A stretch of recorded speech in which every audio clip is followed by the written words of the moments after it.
El presente, pasado y futuro son líneas de tiempo que continúan en un estado perfecto de perenne estática. Lo que fue, ha sido. Lo que es, está siendo. Y lo que será, ha de ser. México, a lo largo de estas fluctuaciones, ha cambiado de nombre, ha sido conquistado, independizado, ha ido moldeando su hoy con todo lo de ayer. Y es uno de esos escenarios anteriores el que nos convoca hoy. ¿Qué fue el Porfiriato? El Porfiriato fueron 2 periodos en los que estuvo a cargo del Poder Ejecutivo Porfirio Díaz. Estos 2 periodos abarcaron de 1877 a 1880 y de 1884 a 1911. Fue un periodo en que, como en todos los sitios del mundo, hubo un gran desarrollo industrial.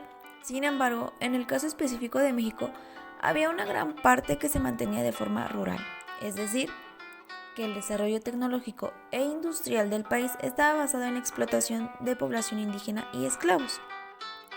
Asimismo, las condiciones de las relaciones de producción se mantenían subordinadas al interés capitalista. Esto quiere decir que era una apertura de vías de ferrocarril. Un ejemplo de ello era que obedecía a la necesidad de materias primas baratas y no de una verdadera infraestructura de transporte para la ciudadanía. Así, el tiempo transcurrido bajo el mando de Porfirio se convirtió en una oligarquía elitista que anhelaba el estilo europeo y una población francamente mancillada, en muchos casos esclavizada, y en el que las apariencias solo eran superadas por las palabras del dictador. Aún hay muchas expresiones y recuerdos, incluso cierta nostalgia y melancolía al recordar aquellas épocas afrancesadas del Porfiriato. Hay sucesos que a pesar del tiempo aún se mantienen presentes dentro de la memoria de cada uno de los mexicanos. Por ejemplo, en el año de 1906, en la mina de cobre de Cananea, los obreros se organizaron para exigir mejores condiciones laborales. En respuesta, el general Porfirio Díaz les ordenó que volvieran al trabajo. Y cuando estos se negaron, el ejército disparó en contra de ellos. Por 2 pesos se rebelaron. 2 pesos. Y por 2 pesos los mataron. O aquella otra anécdota que también subsiste y que hace no mucho tuvo una adaptación cinematográfica, el baile de los 41, donde aún se sigue rumoreando que su yerno estuvo inmerso en la danza al estilo drag. Si Rulfo vino a decir con su obra Pedro Páramo que la revolución había terminado, no podemos decir del todo que las consecuencias del porfiriato y a posteriori de la revolución nos hayan alcanzado por completo.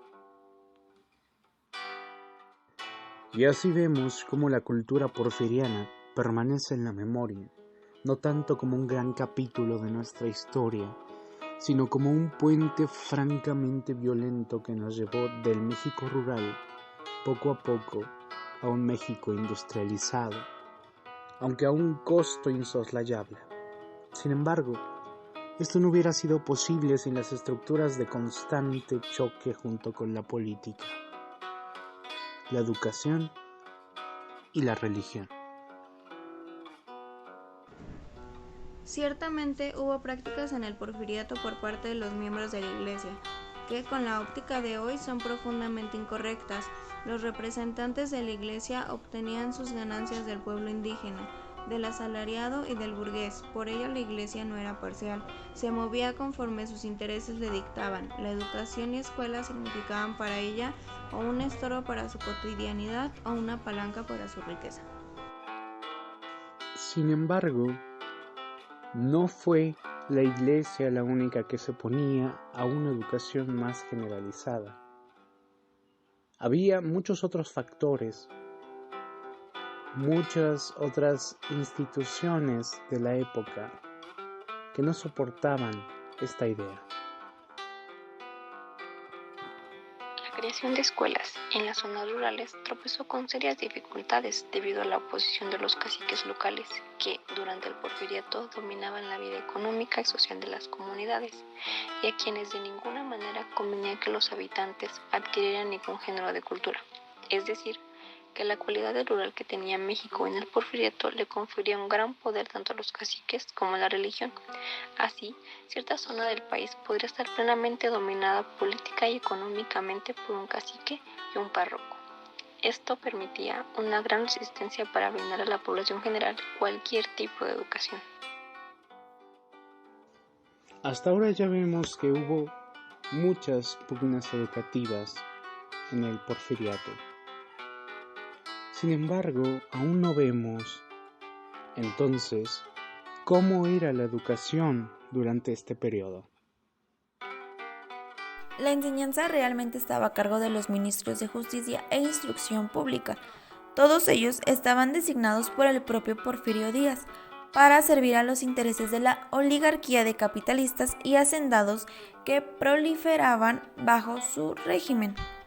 Asimismo, la educación en muchos casos no fue más que una estrategia para buscar el control, una forma en la que el poder buscaba su permanencia y una justificación a partir de la educación.